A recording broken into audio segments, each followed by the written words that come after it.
You're tuned in and now listening to the program Straight Talk with the United Independent Movement, presented by your host, Professor Aubrey and co-host, the President of the United Independent Movement, Jacques Taljaard, with our anchor, Chris Erodus from Port Elizabeth, and from time to time, along with various guests, only here on Joy Radio, every Thursday evening from 6:30 till 8 p.m.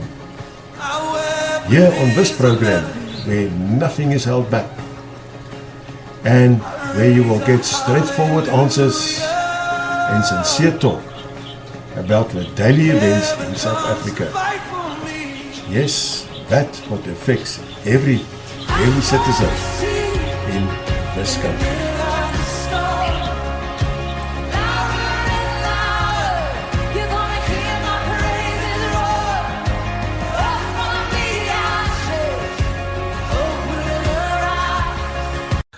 You are tuned in here on Joy Radio, your companion and friend in Jesus. The following program is paid for and proudly brought to you by the United Independent Movement. This program contains political content. The views and opinions expressed in this program and broadcasts are those of the UIM and its representatives, and do not necessarily reflect the views and opinions of Joy Radio, its management team, sponsors, the owner or board of directors. This program is paid for by the United Independent Movement, which accepts full responsibility for its content in accordance with the Electoral Act and ICASA regulations. Joy Radio, your companion and friend in Jesus.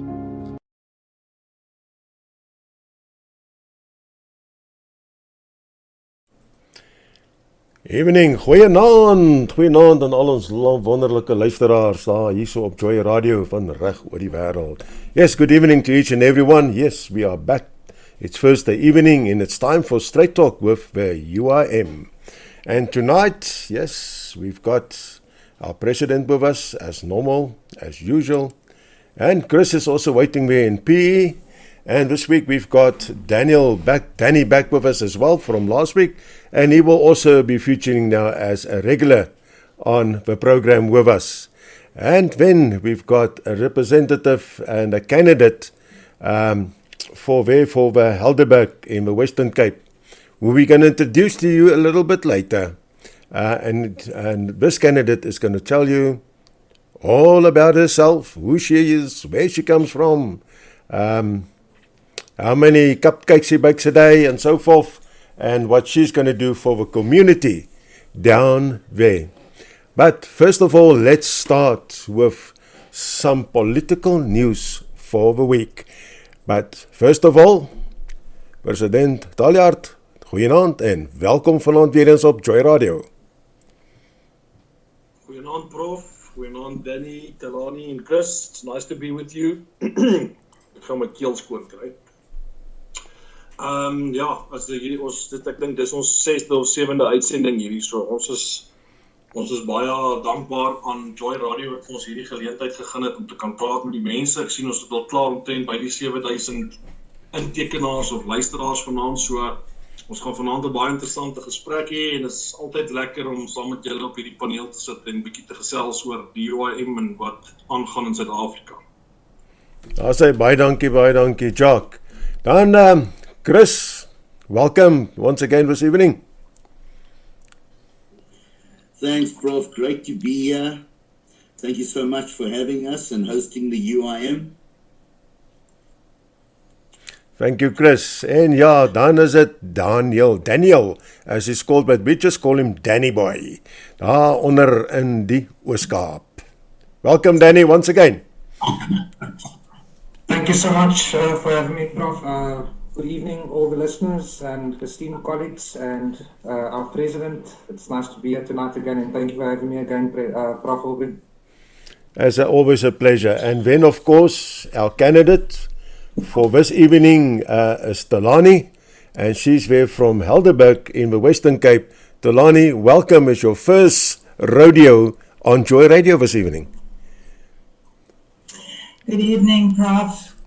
Good evening, listeners and everybody else. It's a pleasure to be here. Thank you. It's a pleasure for us to have you on the program as well. Thanks a million. Danny, can I start with you this evening? I've got a question. Nationwide failure of South Africa's democracy. Well, we know it's a failure. Parties no longer represent real constituencies. And that is a two-part question.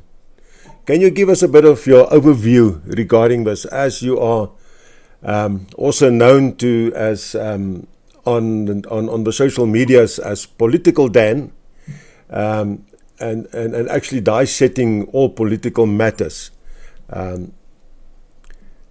Please give us your point of view on this one. So, Prof, with that particular one, you're having a look at political parties across the spectrum have lost alignment with citizens' needs, service failures, and protests. The institutional collapse reveal a state of divorce from accountability, where South Africa faces legitimacy crises when representation has become symbolic rather than functional. So in summary, this theme exposes the erosion of representative democracy in South Africa. Political parties have become detached from the citizen-based, functioning as self-preserving elites rather than authentic voices of the electorate. Wow, that is an absolutely mouthful. Yeah, you said they became detached from everything, if we can put it that way. I think we should bring the panel in here now and just discuss this for a little bit, and so we can give the listeners a bit of more clarity what this all actually means and how each person actually perceives this.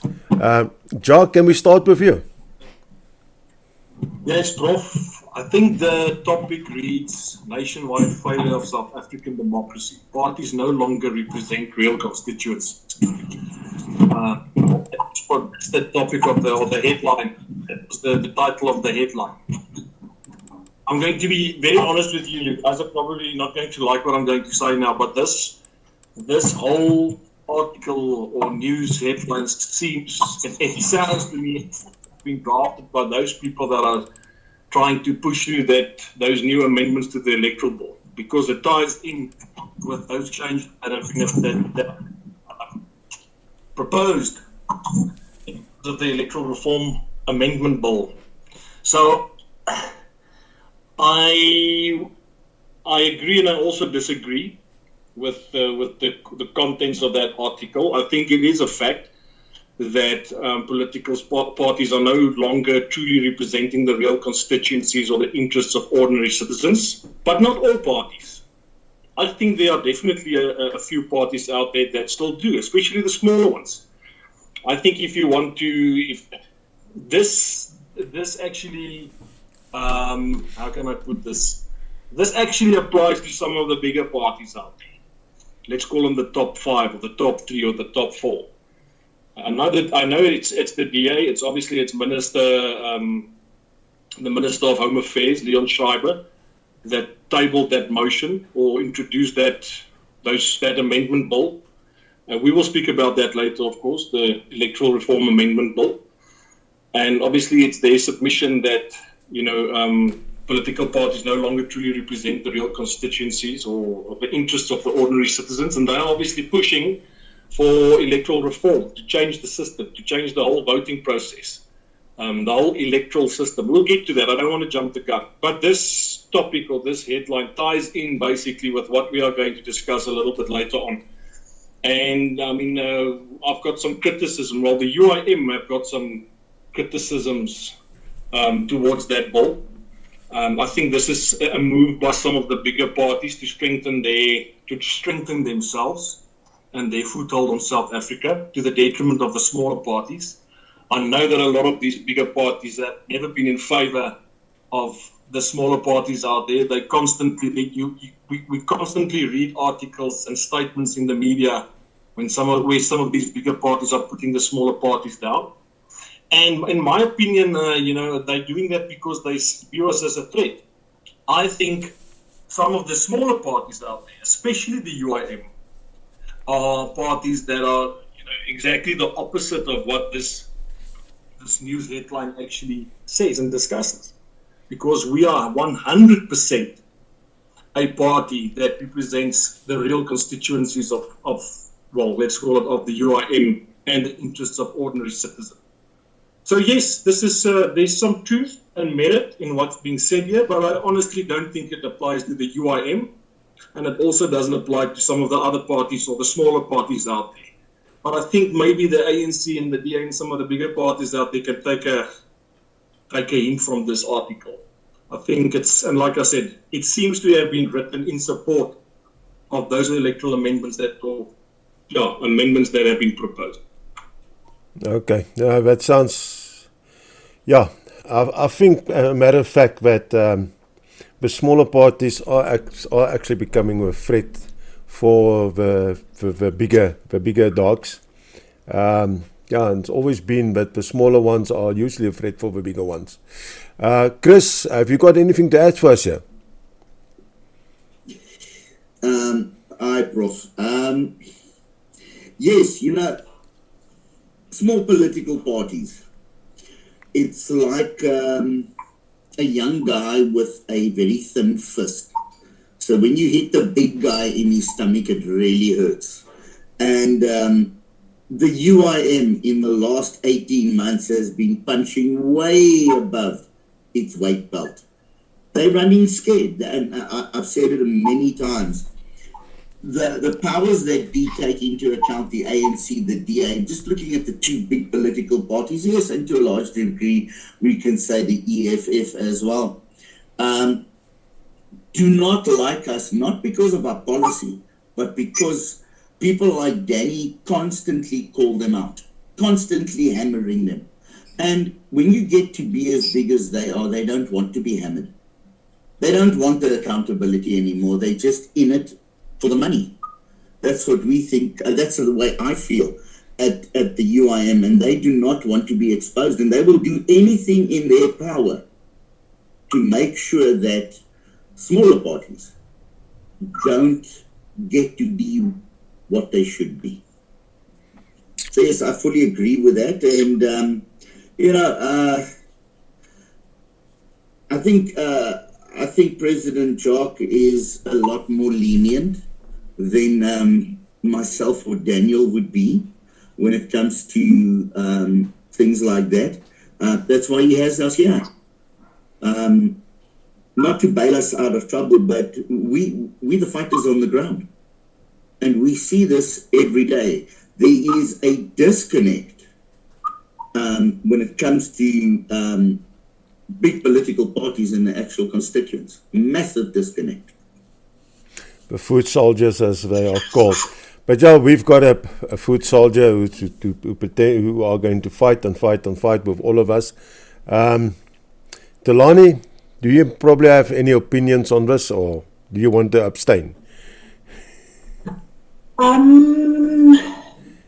am actually going to say that I do feel we are the fighters, and we have to fight for our constituents, for the country, really, because the bigger parties have, as has been said, lost track of what the people on the ground really need.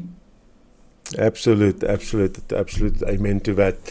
Now, my next question regarding news headlines this evening. Yes.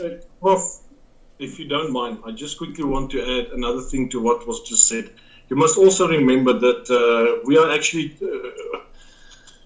we are stating the obvious here, because you must remember we are saying that some of the bigger parties are disconnected from their constituents, and I mean, I think I could only imagine that is the exact reason why Minister Schreiber has introduced this bill. And if he was listening to this, he would immediately,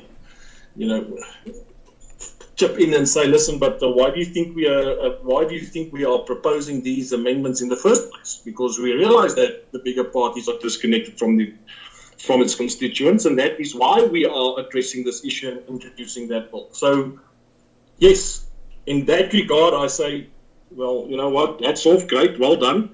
You are obviously aware of this, or you see this as a problem, and you're trying to remedy it. But it's also being remedied and there's a cost, unfortunately, that comes with this proposal. And the cost is going to be the survival of the smaller parties out there. So it tends to make one question the true motives, why this is being done, why this is not being done earlier, why only now. Smaller parties have never been a real threat to some of these bigger parties. All of a sudden, you've got smaller parties popping up all over the place, and some of them are really legit. So yeah, we are not saying that that there's an agenda, but there are questions definitely. And like I said, these amendments, they could defend these proposals because they could always say that they realize that there's a disconnect and they are trying to fix it. But people are not considering the flip side of the coin, if I can put it that way. This will be to the detriment of the smaller parties out there, and the smaller parties out there serve a huge purpose. And the majority of the smaller parties out there are not disconnected from their constituents and the citizens of South Africa. So I just wanted to quickly clarify that. Thank you, Jacques. Yeah. There's always more questions than answers. And that brings me then to this other point. Our beloved so-called President Ramaphosa currently admits that ANC governance failures amid coalition turmoil. So he actually admits that there is a problem regarding in that regard. Dan, have you probably got us a view on that? Prof. Aubrey, absolutely. So the description goes that President Ramaphosa's rare confession of governance failures underscores the deep fractures within both the ANC and the fragile government of national unity. His inability to implement decisive reform exposes a leadership vacuum and questions whether renewal is still possible under a party consumed by its own contradictions. Yeah, these contradictions. If we also talk about, in this regard, but where this targets also actually the executive credibility of governance, paralysing, aligning with public dissolution and leadership. And I think there's so many dissolution currently out there, with all this statements that have been made. For one day this, for other day that, and it's. Ja, dit is soos hulle sê, jy weet, dit is nie dieselfde ertjie wat dit is dieselfde tipe ertjie wat uit daai selfde pot uitkom elke keer nie. Because every day it changes color and it changes shape. But Jacques, I'm sure you got a point of view on this first as well. Yeah, Prof, once again, I just want to read out the title of the topic or the news headline. It says, Ramaphosa admits ANC governance failures amid coalition turmoil.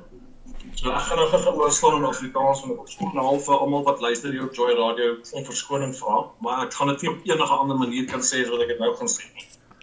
Partykeer moet jy eers in hoekom praat, voor jy besef jy bly al jare lank op 'n plaas. So jy praat van hypocrisy en 'n contradiction en al hierdie lekker dinge.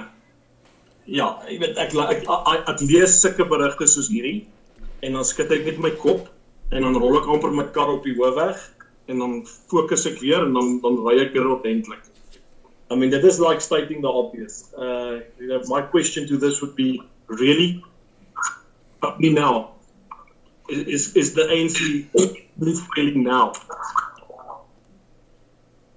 And are you only now starting to realize and admit that the ANC is failing? What was the whole purpose of the Zondo Commission? When was the Zondo Commission? That was 2019, 2020.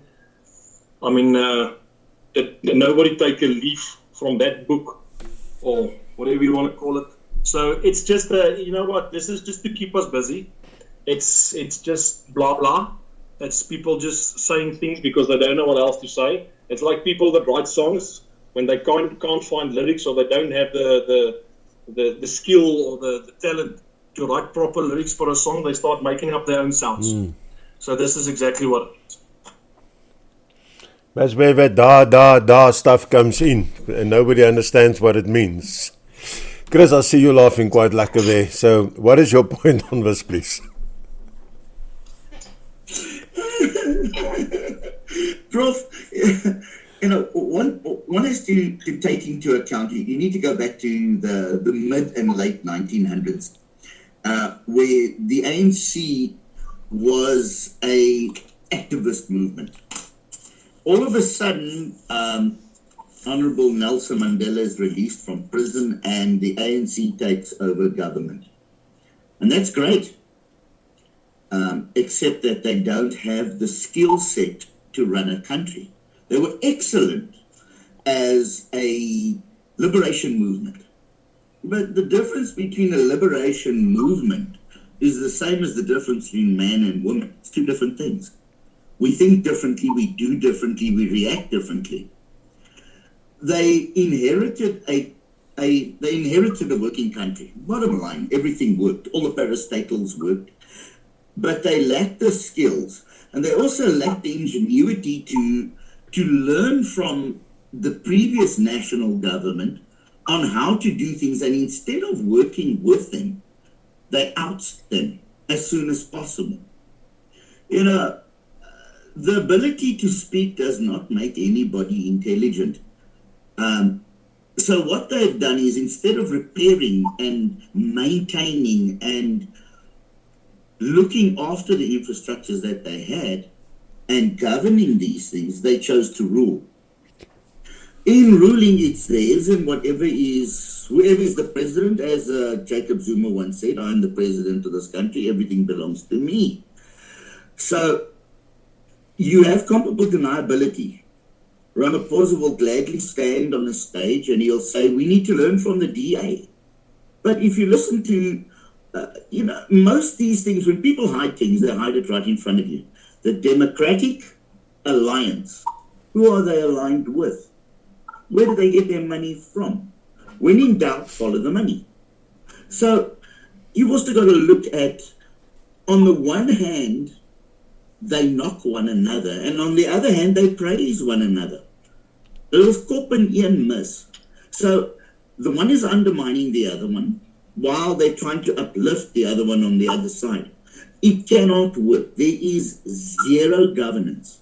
If you look at state capture, you look at the judiciary to a large degree is captured. R1 billion spent on a Zondo commission and not one arrest. I mean, that is, really, what can we do with R1 billion?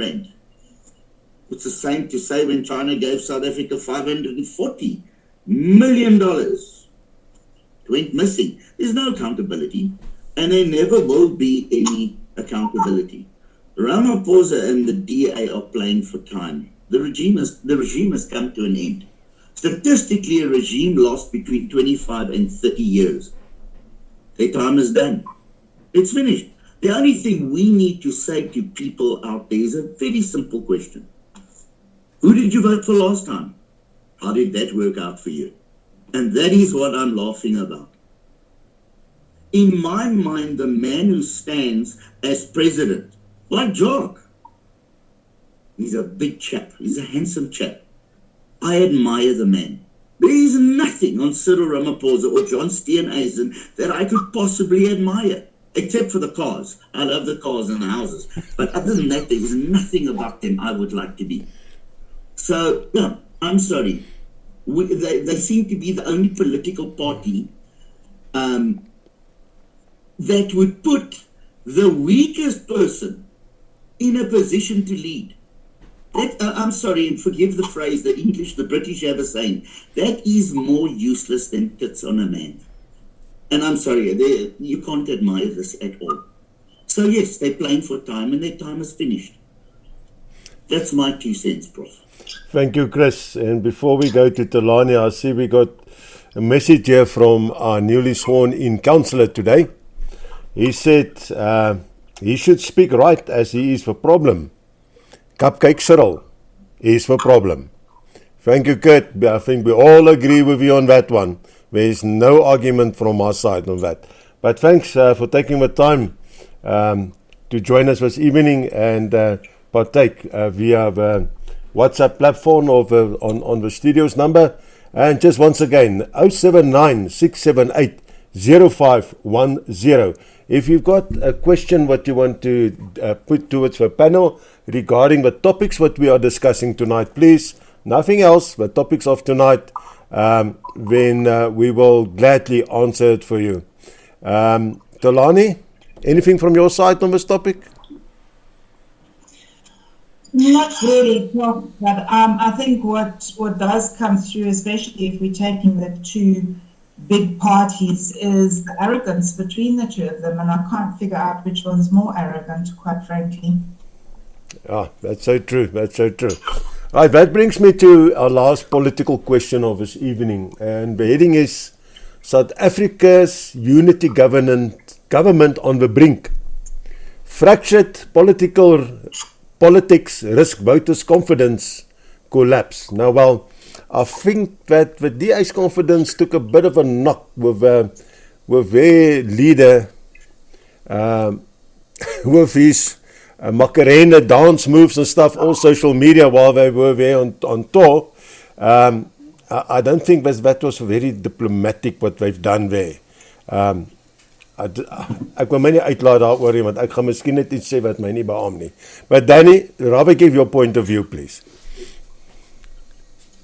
Prof, thank you. So, Prof, unity without purpose breeds instability. That's how I'd like to start this one off. The government of national unity, once hailed as a renewal plan, is now paralyzed by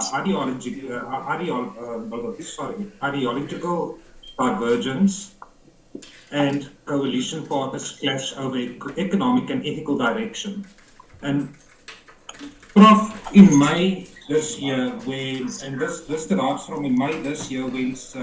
Cyril Ramaphosa and John Steenhuisen went to the White House to go and speak to Donald Trump, John Steenhuisen put the DA as the savior of South Africa. That without the DA, we will have a coalition of doomsday. But what did the DA go and do to the Good Party in Krakiel this week? They went and they negotiated with the EFF, the very party that they said would be a doomsday coalition. They went and negotiated with them to get their vote in a no confidence towards the municipal manager, whom was a good part of the Good Party, to get them out, offering the position to the EFF.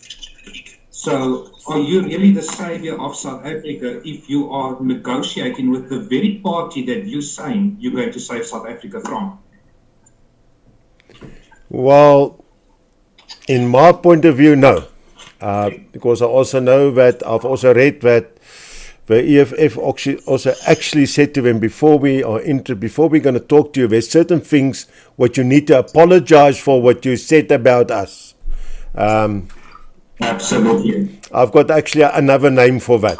Maar ja, kom ons gaan na Jacques toe. Nee, president, sê jy vir ons bietjie jou gevoel oor hierdie ene. Ja, Prof, I want the people to understand that this is not a party bashing session. This is not what we are doing on Thursday evenings. And the thing is, with a party that proclaims to be an honest party that speaks the truth, that means that you have to be honest all the time and speak the truth all the time, even when the truth sometimes hurts, and sometimes when honesty could get you in trouble. And that is what we are doing at the moment. We have always been a party that gives credit where credit is due. And I mean, Neil used to give a lot of credit to a lot of people and a lot of parties when they did good things, and so will we. But at the same time, when they don't, we will call them out and we will question it and we will expose it. So we are not here bashing the DA or bashing anybody. We don't want bashing the ANC. But yeah, this is not a DA bashing session. But there are things happening and certain decisions are being made and certain things are So there's a lot of contradictions, let me rather put it that way. There's a lot of saying, a lot of one thing is being said and something entirely different is being done. And we call these things out. That is what we do.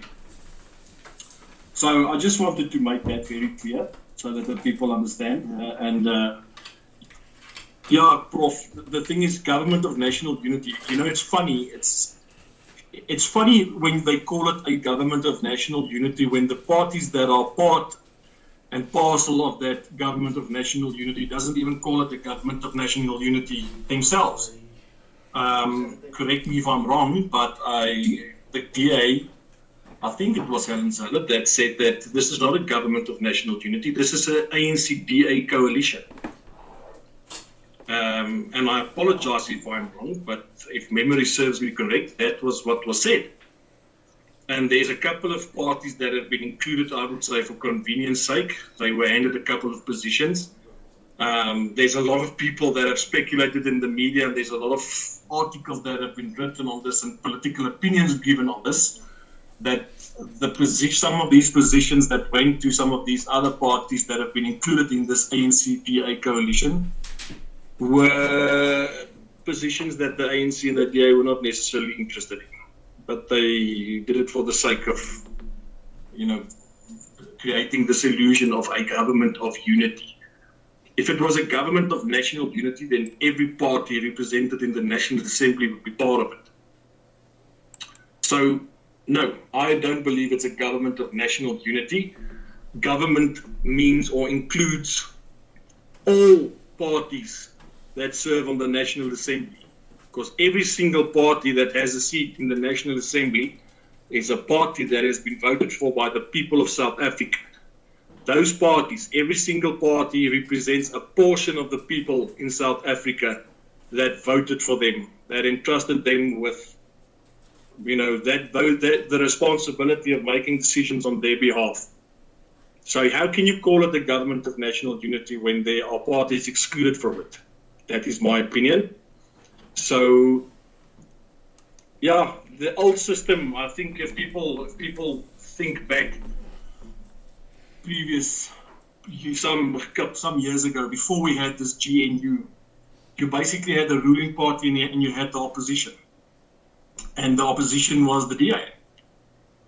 And all of a sudden, this is another reason why we are fighting for the existence of smaller parties in South Africa, because who is going to exercise checks and balances over these big parties? The big parties used to do it themselves because, like I said, you had a ruling body or a ruling party and a couple of other parties that formed the opposition, but now they are all part of one governance or government system.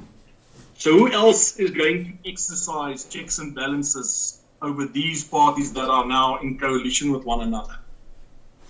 And we can't, unfortunately, leave that responsibility to the EFF and the MK party alone. I mean, that's like picking a lot for your heart.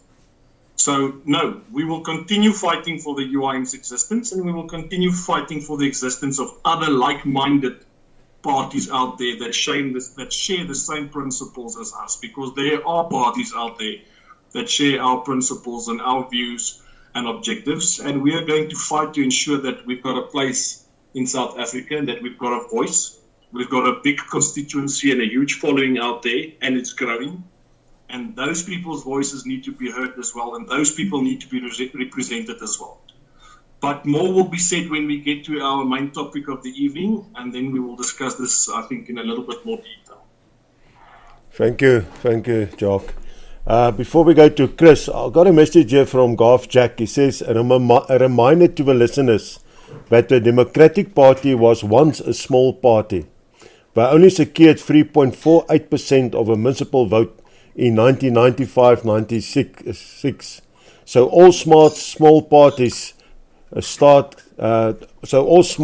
parties can become bigger parties. Well, that's absolutely true, and I personally foreseen that the UIM in the future is going to be one of the big players in the pen. That's for sure. Chris, your view on the current topic? Prof, I have to agree with President Jacques there 100%. I unfortunately lack the filters that he has. He's a much better person than I am. I was born with many things, but not with filters. Like I said, when you're going to hide something, you hide it right in front of us. Helen Zille was 100% right. It was.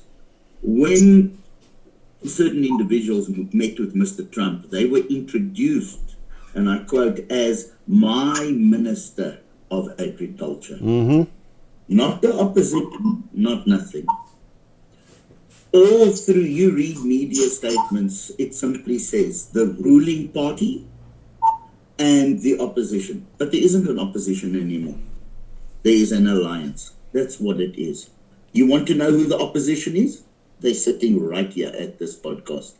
We are the opposition. We are not fighting for better politics. We're not fighting for anything other than every rational South African race, color, or creed that still believes in this country.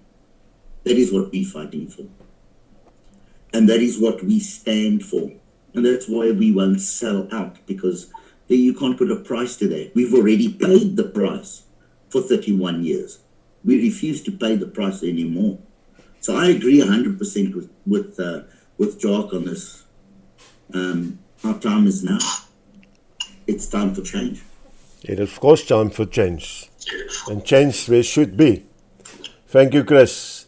Talani, I think the time has arrived that Talani of the Western Cape from Helderberg tells us who Talani is, what Talani going to do for the people of South Africa and the Western Cape, and why she wants to be a councillor down there, because she has put it up her hand to say, I want to be a candidate, and I want to be a candidate for the UIM. And after your introduction, we're now going to ask the president of the UIM to ask his favorite questions for all the potential candidates here on Joy Radio. Thank you, Prof. Let me just first start off and say I am standing in wards 83 and 100 of the Helderberg, which is Gordons Bay and Strand in the Western Cape. I decided to actually stand because, we all keep complaining. We all look at the various parties and nobody quite fits the bill. And I just realized that unless I stand and I try and make a difference, it will just continue as is. And I then have no reason to continue complaining. Apart from that, I took quite a while to decide, should I join the UIM? But looking at everything, I actually realized it's probably the only party in South Africa that hits every mark for me. And the party that is there for the people, not as actual politicians, because we are all just normal individuals. And that's why I decided to stand up, put my hand up, and become part of the UIM. Thank you for that, Talani. President Jacques, can I give you the floor? I know you always got some very interesting questions what you want to ask with the candidates. Yeah, Prof, this is just a reminder. I mean, this is something that we have said multiple times in the past. A lot of the people out there, might stay in wards that have active, caring, contributing candidates or councillors that make a hell of a difference for their communities. And those could be DA councillors, they could be Freedom Front Plus councillors, I would go so far as to say even councillors from some of these less popular parties that we are in disagreement with constantly. If that is the case, then you know what, by all means, then you are lucky then you are being served by people that care, you are being served by people that are competent, and you know what, I would not bat an eye, or I would not think anything of it if those people get re-elected in the local government election, because those people are doing what they're supposed to be doing. Like I said previously, we will always give credit where credit is due. But I can tell you, right, that is in the majority of wards and communities in South Africa, that is not the case. That is not the case, and it hasn't been the case for quite some time. And unfortunately, you know, there are parties out there that they've got a huge media or campaign, or whatever you want to call it, marketing machine. They've got thousands, hundreds of thousands, if not millions of rands that they can utilize, you know, come election time. And they are very impressive, you know, when they campaign, it's quite the sight. It's very impressive. And you know what? They have been successfully managing to get re-elected for 30 odd years. And this doesn't only just apply to the ANC. I'm talking about a lot of other parties as well that have constantly been there in these top leadership positions that keep on getting re-elected and re-elected. And if those councillors, if the opposite was true, then South Africa would not be in the mess it is at the moment. But it's not. The opposite is not true. The majority of the people, they are not serving the interests of the people of South Africa. They are not. They are either serving their own interests or their party's interests. So we are asking the people of South Africa, you know, and we will keep on asking this question leading up to the elections. And Chris said it beautifully when he said, how did your last vote work out for you? So people must go and take a long, hard look at themselves, look at their communities, look at the circumstances around them, their surroundings, the level of service delivery that they have enjoyed in the last couple of years, and then decide. You know, is it time for change? Is it time to give someone else a crack at the title? Is it time to maybe do things differently this time around? Or, like I said, if you are one of those lucky people that live in a ward that works, where service delivery is happening, where the people's interests are being looked after, and where people are being served by their councillor, then by all means re-elect that councillor. But please, don't be one of those people that elect somebody purely for the sake of your allegiance to a political party or your long-standing loyalty to a party. And don't let that be the motivating factor when electing somebody.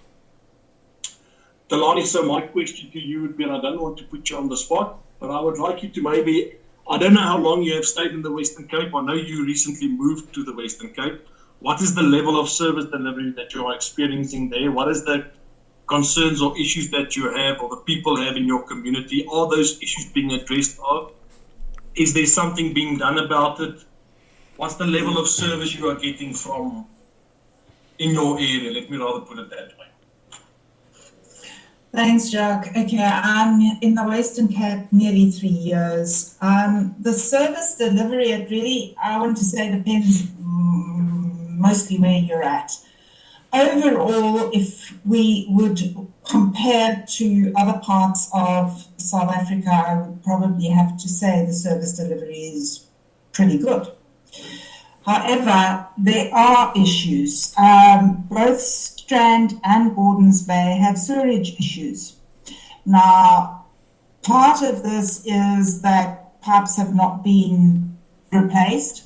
And my issue with that is the DA has been in the Western Cape for quite a while, and they've made inroads, but not enough. We've got raw sewage flowing into the ocean, as an example.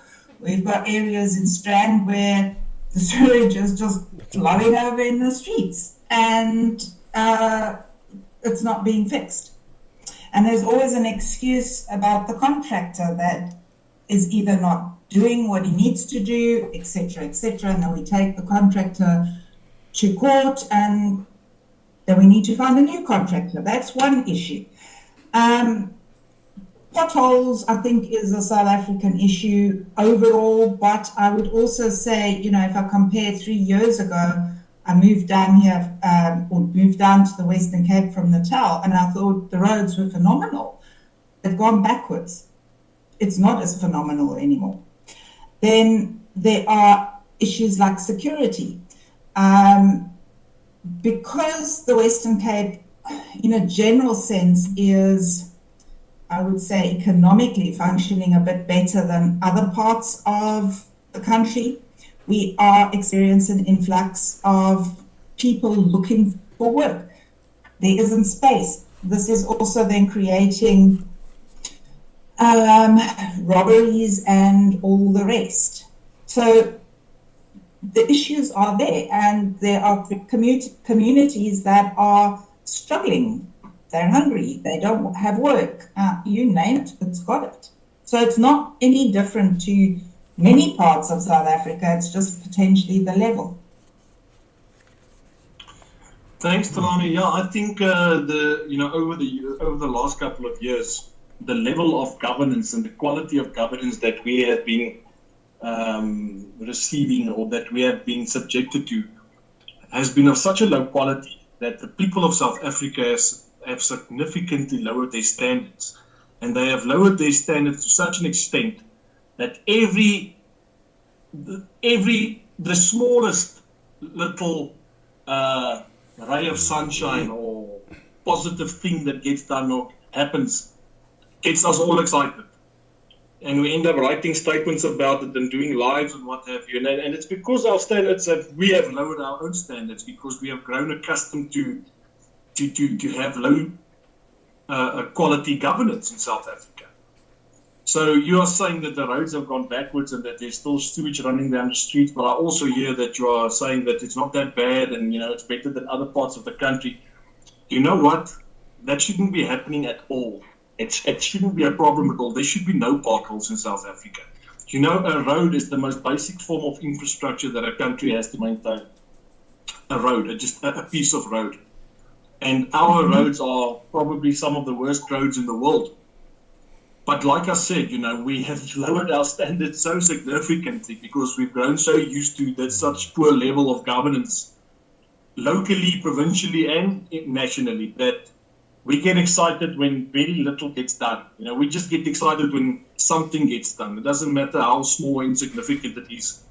We end up praising people and heaping praise upon people and writing about it and talking about it, because I think we're not used to much, unfortunately, in modern day South Africa. And that's wrong. We should aspire to greater things. We should lift the bar. We should set the bar higher and lift out our standards. And if people are not meeting those requirements, then they should be replaced. It's as simple as that. I mean, we're supposed to be a first world country. It would be easy to make excuses for people. I know sometimes, obviously, you need the tools to do the job. But that is why we are doing what we are doing. We are trying to ensure that, that South Africa that becomes a country where there are people out there that are willing and capable that just lack the tools. And we want to give those people the tools. We want to make sure that those tools are made available to those people. And you know what? We face a lot of criticism. I know politics is a very complex business. It's not as straightforward as it sounds.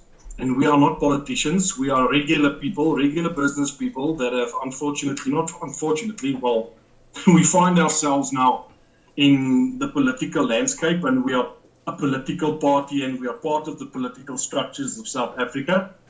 But we are not politicians. And there where we lack experience and political know-how and whatever, we will appoint politicians and we will manage them properly and make sure that they stay in their lanes. So people, don't worry. We don't always we might not sound as clever politically, and we might not know all the big words, but trust me, we know how to govern, or we know how to lead, we know how to manage, and we do it with integrity and honesty. And I think at this moment, that is what South Africa needs more than a bunch of politicians out there that have political degrees, that talk, that say, use complex sentences and big words. That's not what South Africa needs. So Talani, we wish you well. We are looking forward to assisting you with your campaign. I would have asked you to share your contact details on this live, but I don't want to put you on the spot, but we will post your details on our social media. We want people to reach out to you. We want people to support you in the elections in a year's time. and we are very happy to have you as part of our structures. You are more than just a candidate. You are also serving the UIM in a few other capacities as well. So thank you for joining us tonight, and keep up the good work. Thank you. Thank you very for that. Panel, yes, I've got a voice note here from, and I don't know what it contains, so it's going to be a surprise for us, for all of us. It's from a Tyrone van Niekerk. So I'm going to play it, and when you guys can decide who's going to draw the longest straw to answer him. Goeienaand, dis die Taljaard van Bethel Mpumalanga. Ek wil iets vra. Nee. Wat gaan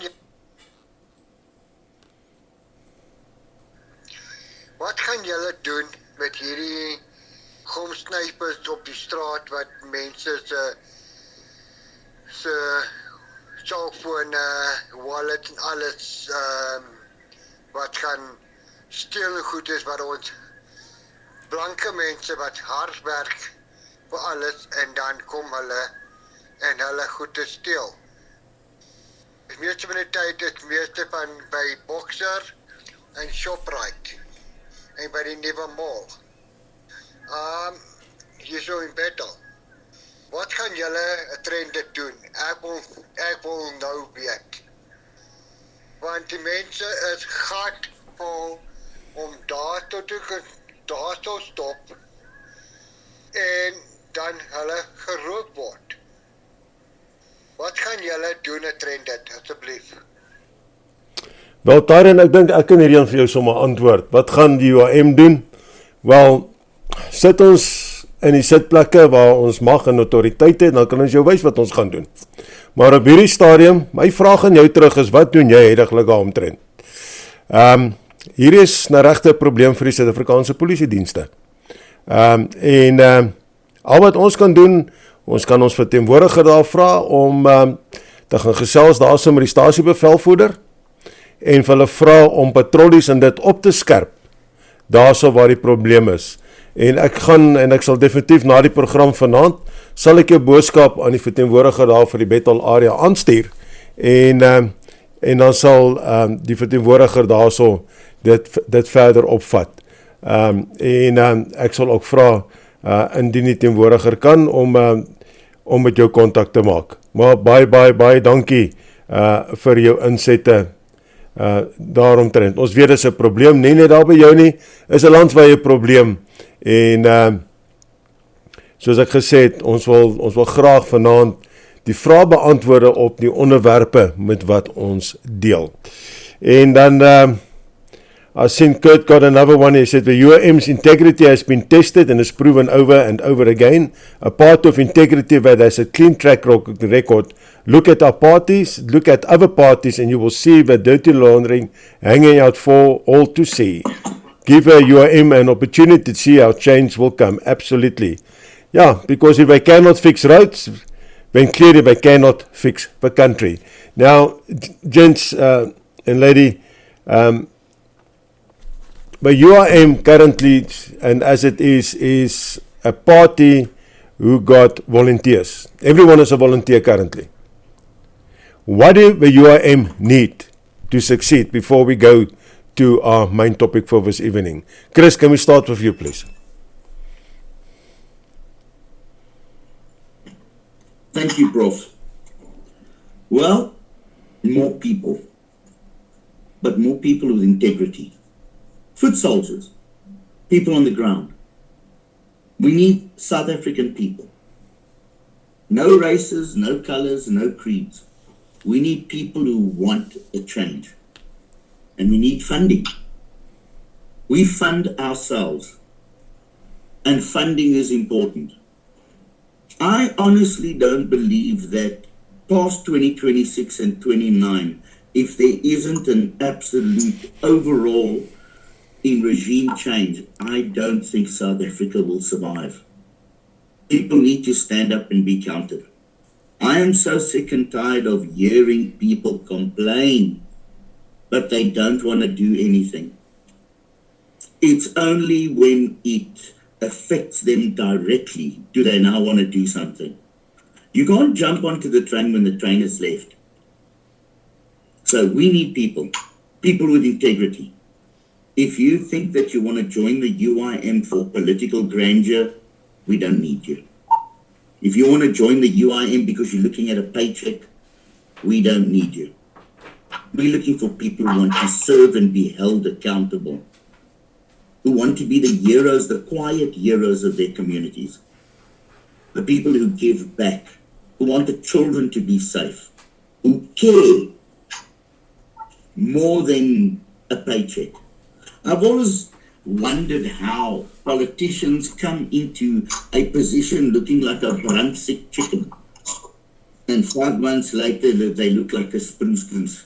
I've always wondered how that works, but we are not those people. Join us if you want to work hard. Join us if you want your children and your grandchildren to have the same upbringing as your parents and your parents had. That's all, Prof. Thank you. Dan, have you got anything to add here? I think Chris has pretty much summed up everything that we would need. And yes, just to further elaborate is that we definitely do need more foot soldiers. We need people that's passionate. And to the listeners, if you want to better understand the United Independent Movement, go and read up on the Bato Pele regulations that is enshrined in Section 195 of South Africa's Constitution.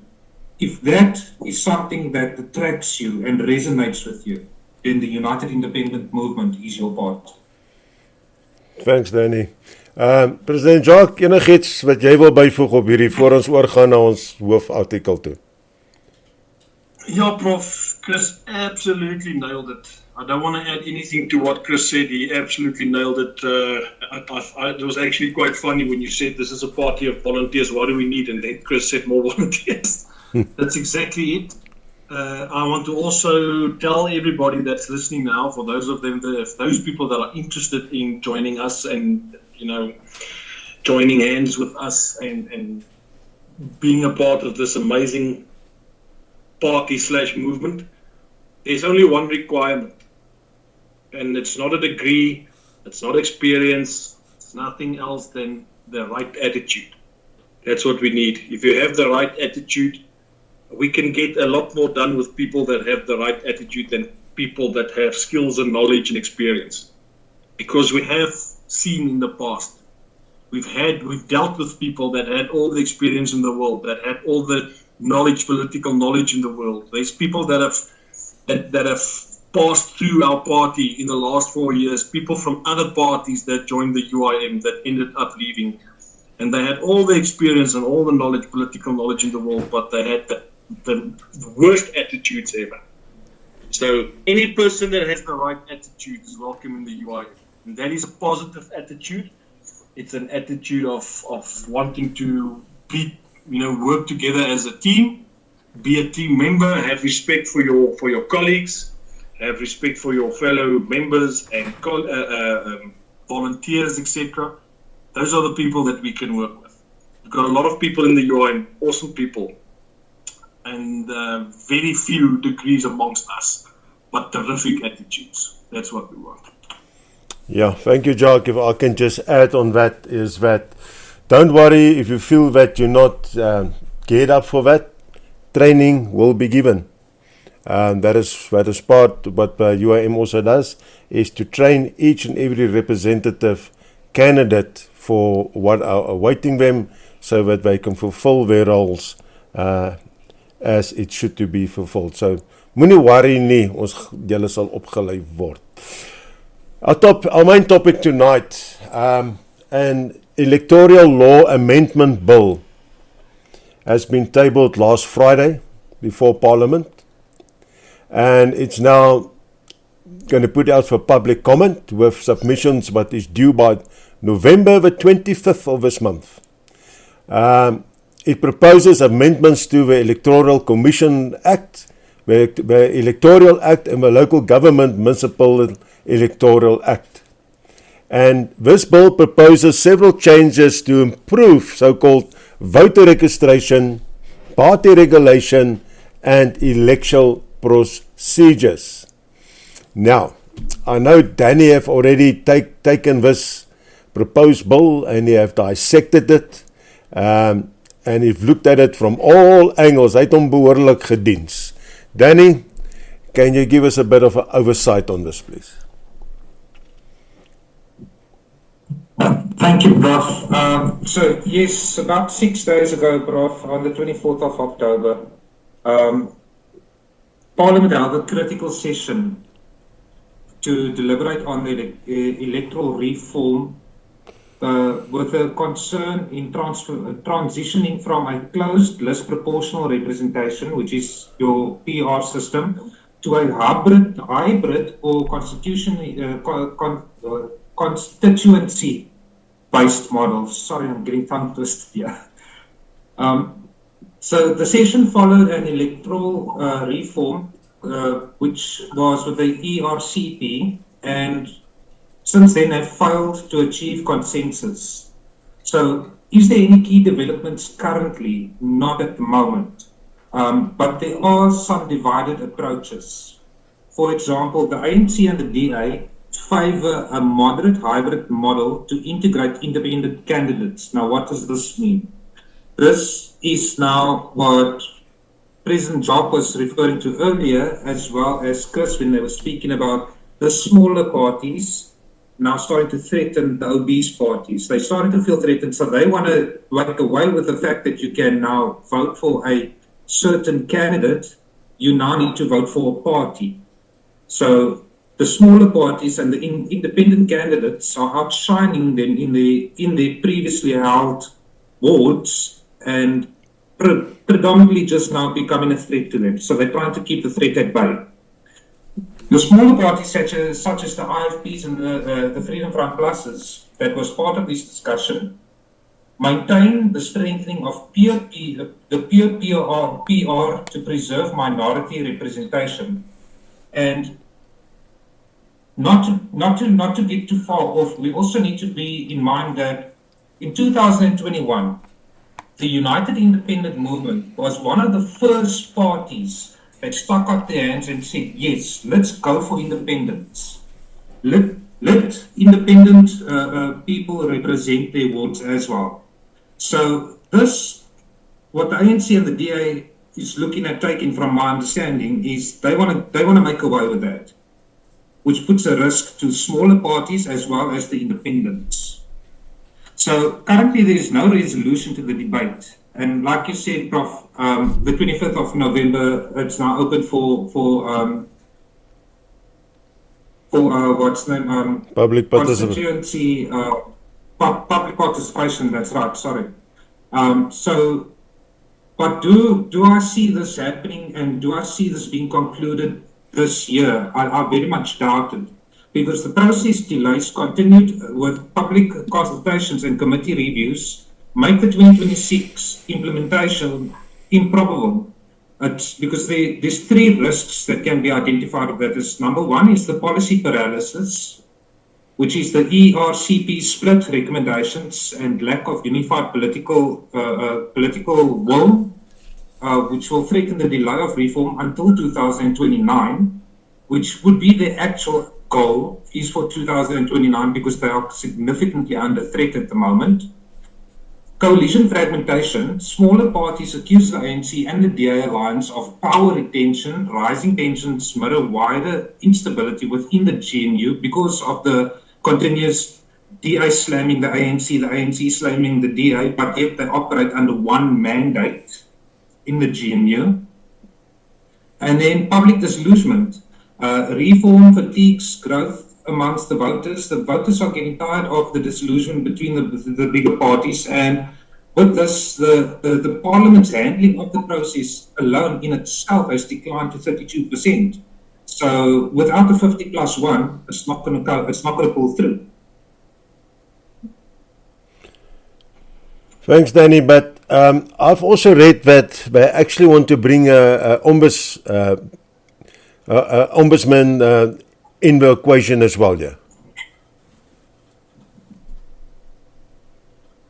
Have you got any insight on that? Prof, as far as I understand, they are looking at pulling in which the ombudsman will fall under the RCP split to regulate and make sure that there is fair nurturing or enshrined within the constitution to make sure that there's no unconstitutional how can I say passings made of this particular bill. But the in fact is that even if you pull in the ombudsman, his weighing is going to be very minimal because it still has to go through Parliament, and Parliament has to rule it constitutional or unconstitutional. And the biggest thing of this would be the public participation. All the other parties, which they declare smaller parties, and I hope they listen to this radio station, is that, guys, we all as a collective need to watch this very closely. And we need to contest this if it doesn't work in our way. Because the end of the day is if this bill gets passed, you can say goodbye to democracy because our democracy is already hanging on the left side. Okay, Jacques, ek weet jy het heel wat op hierdie onderwerp, want in die begin het jy amper weggehardloop met hom, want jy amper alles weggegee. So nou is jou beurt, asseblief gooi vir hom. Ja, prof, ek dink wat Danny gesê het nou, toe hy nou daai informasie vir ons nou deurgegee het, jy weet, dit is nou wat ons navorsing gedoen het. Dit is wat ons nou opgetel het op die nuus en op die internet, en jy weet, ons gaan doen nog 'n bietjie navorsing, voor ons nou praat oor sekere onderwerp, net om seker te maak, ons kry ons feite reg. En hy het 'n ding gesê daar wat ek baie lagwekkend gevind het, en dis toe hy gesê dat die ANC en die DA, soos hy in Engels gesê het, the ANC and the DA favor a moderated hybrid model to integrate independent candidates. So die feit dat die ANC en die DA ooreenstem hieroor, jy weet, voor dit met enigiets wat te doen het met governance en verkiesings, dit laat 'n paar vrae opkom by my, om nou baie eerlik te wees. Ek was nogal van die opinie gewees dat die DA en die ANC heeltemal 'n verskillende uitkyke gehad op goed soos verkiesings en, jy weet, as ek nou kan Engels praat, governance as a whole, but they seem to be finding more and more common ground as time goes on, which I find very strange and very ironic. You know, smaller parties in the last couple of years have tipped the scales in a lot of coalitions, in a lot of municipal councils in South Africa. And, you know, true democracy means that, you know, people have the right to choose and vote for whomever they want to, and that those people should be represented, especially in a national decision-making process. And I see now, correct me if I'm wrong, I wish Councillor Abdul was here because I had a brief discussion about this specific thing that I'm going to say right now, but it was brought to my attention that, I don't know if they have already done it, but they are planning to introduce changes that will result in parties having to achieve or get 1% of the total vote in a local government election in order to just qualify for a seat in that local council. So now I sat and I made a couple of calculations in my head, common sense calculations, and I thought to myself, imagine a scenario where you've got 51 parties contesting the elections in Joburg. You've got one party that gets 55% of the total vote, and you've got 50 other parties that all get just under 1%, let's say 0.95. But those 50 parties make up 45% or 50% of the total vote in that council. You're going to end up in a situation now where 50 parties are going to lose out on a seat, 50% of the people's voices are going to be ignored because those parties didn't achieve that 1% requirement or benchmark or whatever you want to call it, and you're going to have one party ruling because they managed to get 50% as one party. That's so stupid. So I'm hoping this was a bad nightmare. I'm hoping that Councillor Abdul read this in the Mad magazine. I don't know if you remember the Mad magazine, but I still have to verify whether or not that has been actually done, whether they are serious about this, whether this has been implemented. So I'm speaking under correction. But those are just some of the rumors that you hear on the street and some of the whispers that some of the stuff that reaches our attention, some of the information that reaches our attention. So, yeah, the fact that the ANC and the DA both favour this and that they are in agreement with this and that they are seeing eye to this is already a red flag for me, to be quite honest with you. And as I said earlier, this will only stand to benefit them. I don't know how much this is going to benefit the people, but it's definitely not going to benefit the smaller parties. And the smaller parties benefit the people, because the smaller parties are there to represent those people that have grown completely disillusioned and heartful of the parties that they have been supporting over the last 30 years. People that have been supporting parties over the last 30 years that have grown heartful of those parties have the right to change their minds. And a lot of parties, you won't find somebody leaving the ANC and going to the DA. That's not something that happens regularly. You will not find somebody leave the Freedom Front Plus and go to the EFF, forget it. So a lot of these parties are growing disillusioned and unhappy with their political, let's call it their current political homes or affiliations, and they are looking for alternatives. And we are an alternative. We are presenting an alternative to those people. And so are a lot of the other smaller parties out there.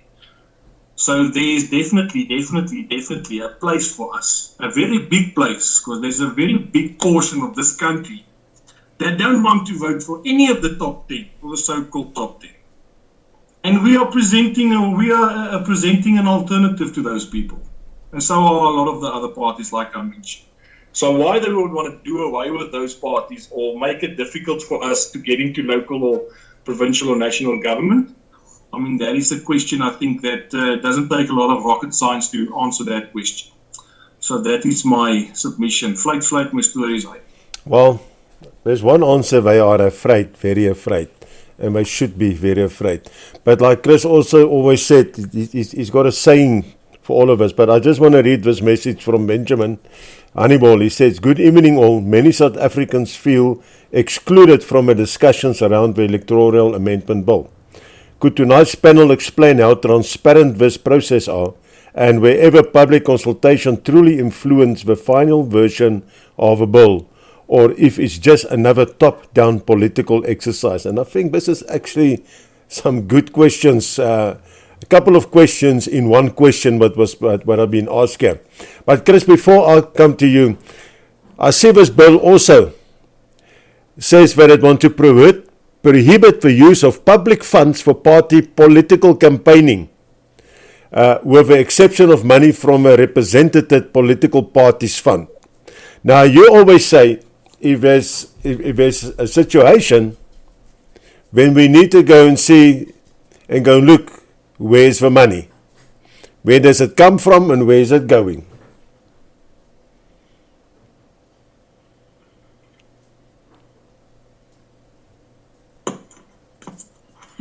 Prof, yes. When in doubt, follow the money. That's the simplest thing. Prof, I'm going to answer a couple of things over here. I believe that Minister Schreiber stands there with a little skull in his hand like Hamlet, and he says, to be or not to be, that is the question. And he parades around by saying whether it is noble in the mind to suffer the slings and arrows of outrageous fortune, blah, blah, blah, blah, blah. That's all. Smoke and mirrors.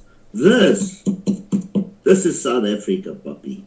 This is not the United States of America. When you vote for a party and they put somebody in place and you think, is this the best you got to offer? No. This is South Africa for South Africans, all of them. That's the first thing.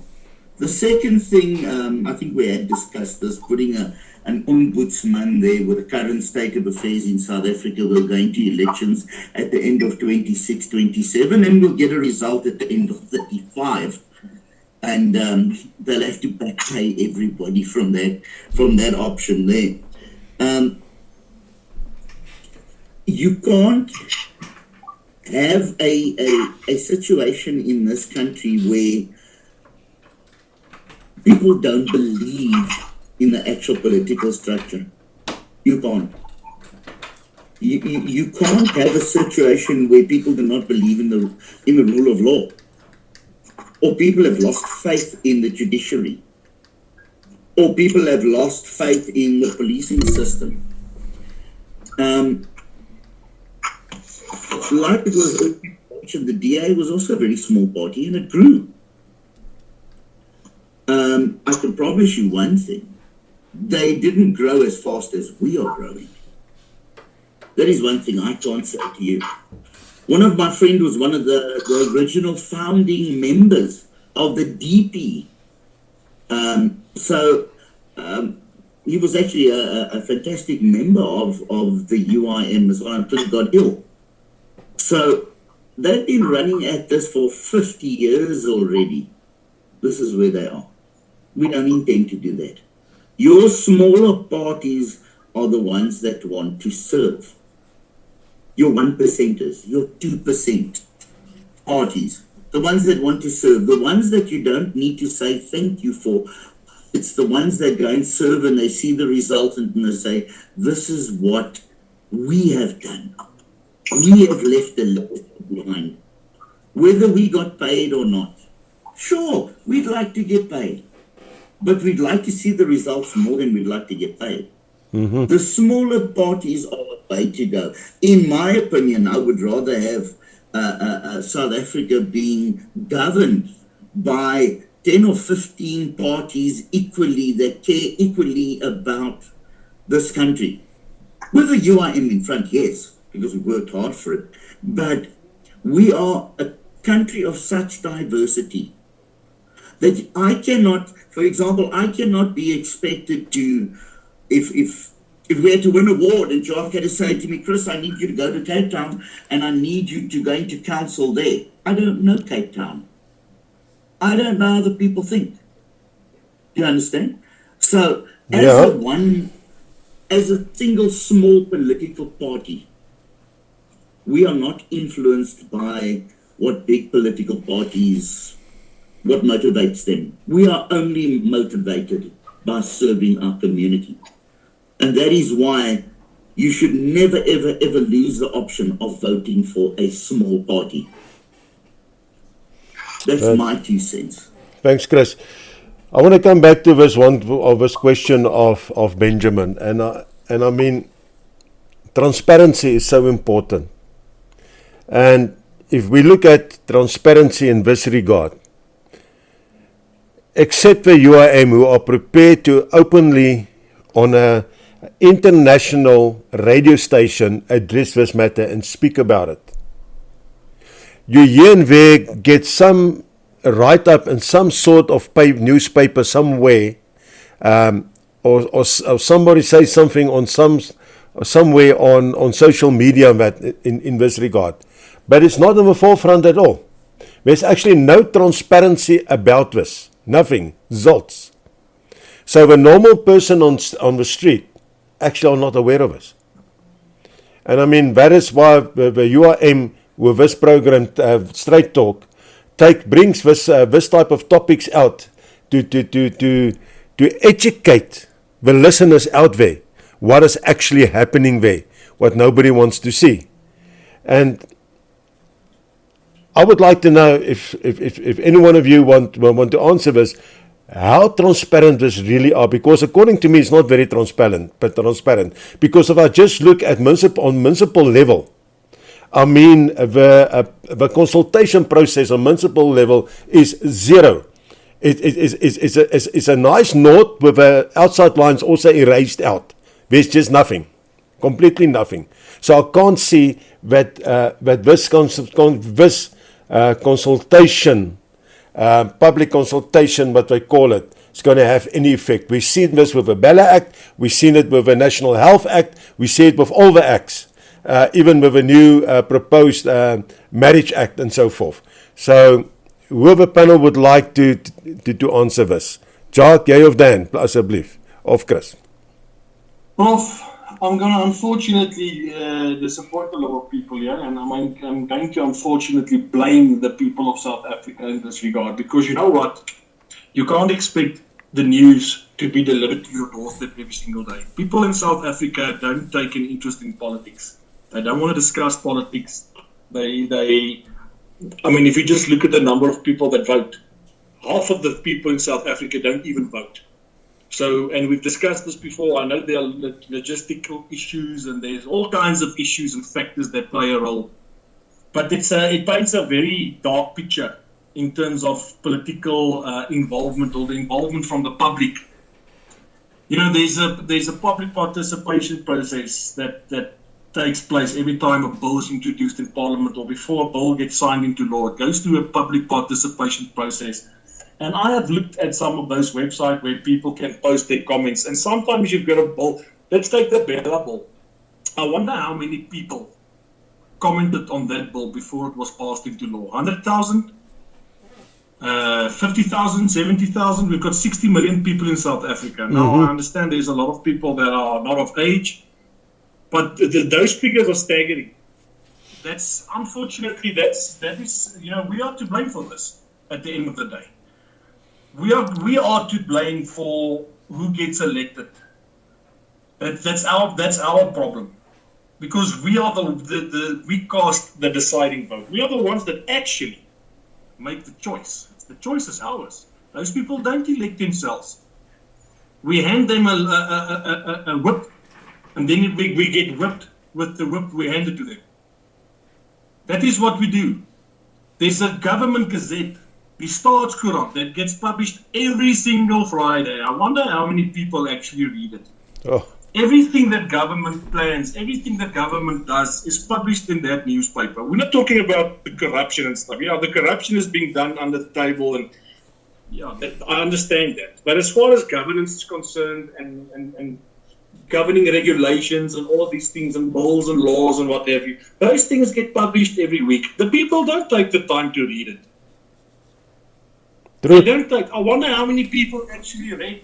You know, what we discussed, the electoral amendment reform, that reform bill, this was the main discussion point or topic for this evening. I wonder how many people have actually or are hearing about this for the very first time. And this stuff has been plastered all over the news and media, social media. People need to start getting involved with politics in South Africa. There's two things in South Africa that decide and determine every decision that you make or everything that you're allowed to do and not allowed to do in South Africa. That's laws and politics. That basically rules and regulates and governs your whole life. How can you not be involved in those processes? How can you not take a very keen interest in those things? How can you not take an interest in laws and legislation and politics when they affect your work, your education, your safety, the economy, everything? It affects everything, and people are not involved. So yes, you know what? If you're not going to ask questions, you're not going to get answers. True. And if you ask questions and you don't get answers, then you demand answers. True. But people can't expect the news, like I said, to be delivered to their doorstep every single day. They need to be proactive and they need to find out, ask questions, inquire, do a bit of digging. That is what we do. That is what we do. Yeah, well, but the people need to be involved in this process. That is very, very important. Absolute. And just on a final note, just to get back to the small party thing again, we are a party of common sense. We believe in common sense. Common sense trumps experience and titles and degrees any day of the week. Absolutely. Yeah, if smaller parties were that insignificant, why are there so many small parties out there? If the ruling parties and the big parties were doing what they were supposed to do, why are they not growing? Why are they getting smaller? And why are a lot of people leaving them and forming their own parties? That's just common sense. Absolutely. As I can say, as the old days were said, with a little guy on the corner with a newspaper, read all about it. And I just want to say, let's hear all about it on Joy Radio, here on Straight Talk with a UIM. Now, I've got about a minute and a half for each one of you on closing thoughts, and I want to start with Talani. Maybe she can just give the concept, for voters in her area. Just a short reason why they should vote for her when the election comes up next year. Why to vote for me? Okay, very, very quickly. Apart from it being a really awesome party that stands for the people, I literally promise to do everything in my power to bring about change. Thank you very much, Talani. That's where you got it, out of the horse's mouth. Your candidate down there in Helderberg and the Western Cape. If you got issues, you've got problems, you've tried the rest, now come and try the best down there. And that is Talani from the UIM.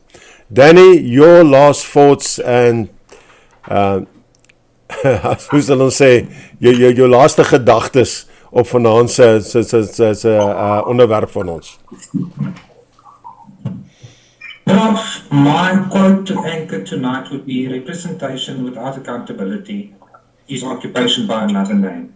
The UIM will always argue for restoration, the direct link between citizens and governance, accountability for local engagement, and transparent civic feedback loops. Thank you very much, Danny. Chris, your last thoughts for us?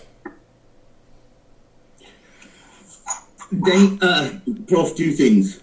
If everything was so great in this government, there wouldn't be little parties or small parties. Mm-hmm. And number two, our future president of this country is in his 40s. He's not a geriatric. He's not unbendable in his ways and unsympathetic to people. He can change if he wants to, anything he likes, because he's not an old man stuck in his ways. We are a young party with young aspiring people. Don't look at my beard, my wife did this to me. But we are the future of this country. We are diverse. We cover all racial spectrums, all religious spectrums. We are the future of this country. Absolutely. Amen. That's why people have to vote for the UIM. Absolutely. Thank you, Chris. Thank you, Chris. President Jacques Taljaard, jou laaste afsluitwoorde vir vanaand se program. Vir die luisteraars van die UIM af asseblief.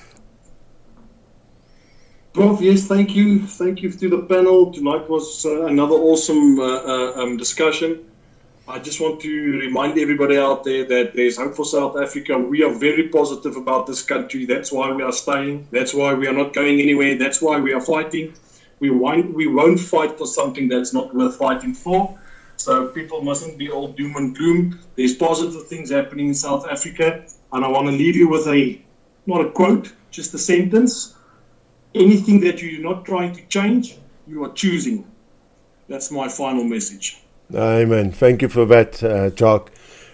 Listeners, from my side, my final point is the following. Stop being a couch potato. Stop sitting there, fingers on the buttons of your phones, on your WhatsApp groups, complaining, moaning, groaning, and doing nothing about it. It's time that we all stand up, that we start taking responsibility for ourselves, our kids, and our grandkids and their kids for the future. And if you do not know where to go, if you say you've tried the rest, as I already mentioned, come and try the best, because we are here to serve. The UIM are here to serve. We don't want to be served. Not at all. This party started as a party for the community, and it will stay a party for the community, for each and every citizen of this country. I actually had a meeting with an MMC today, and he made a comment, and I said to him, no, don't worry, after the next local elections, then you can become my MMC. Because he said he will be maybe the mayor, and I said, no ways, you can become my MMC if you're lucky. And that is my last 2 cents on tonight. I greet you all, and I thank Joy Radio, your companion in Jesus, for giving us this opportunity on this airwaves. And until next week, diarize it, 6:30 on next Thursday evening, when we're going to be back with 3 topics, political topics, we're going to introduce another new candidate to you, and we're going to have another interesting main topic to discuss with you. From a panel here, and from myself, from a studio in Vaaloewe, good night, and I'll see you guys tomorrow morning at 6 a.m. Just here on Joy Radio.